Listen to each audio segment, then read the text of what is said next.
Welcome back sa aking channel. Kapuso actress Bea Alonzo kinumpirma na sa publiko ang totoo tungkol sa kumalat na balita na buntis na daw siya. Bea itinanggi na hindi siya buntis. Panuurin at pakinggan ang buong detalye.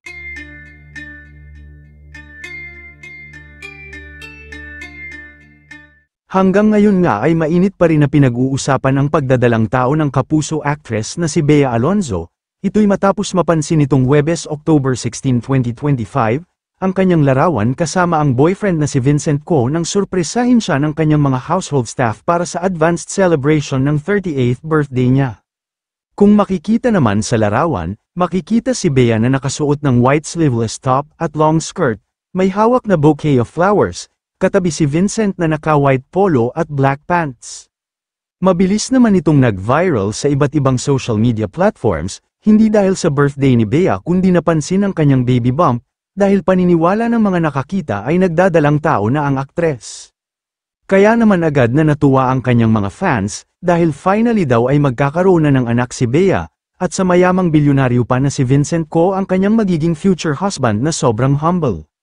Gayunman, sa kabila ng pagkasabik ng kanyang fans tungkol sa pagdadalang tao niya, ay tila mukhang mapuputol nga ang kanilang kasiyahan, dahil sa inamin ng kapuso actress. Nang makarating daw kasi ito kay Bea, ang kumakalat na espekulasyong siya ay nagdadalang tao dahil sa kanyang litrato.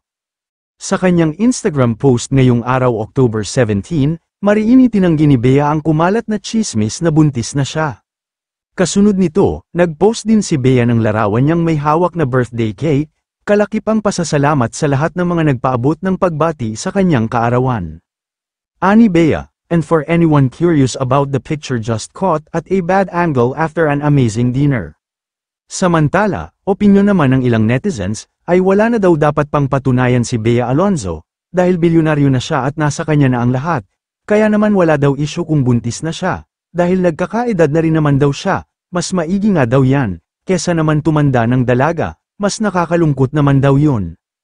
Ayon naman sa ulat online ay busy daw si Bea sa kanyang negosyo, at patuloy pa rin siyang tinutulungan ng kanyang boyfriend na si Vincent at nagbibigay ng mga ideya patungkol sa pagpapatakbo ng business, todo supportive din daw sa kanya ito. Sa ngayon wala pang nakakaalam kung kailan nga ba talaga bubuo ng sariling pamilya si Bea, dahil sa ngayon busy pa siya sa negosyo at sa pag-aartista.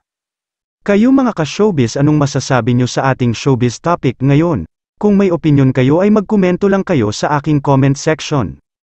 At syempre kung bago pa lang kayo sa aking channel ay mag-subscribe na kayo para lagi kayong updated sa mga showbiz trends na ina-upload ko. Maraming salamat po.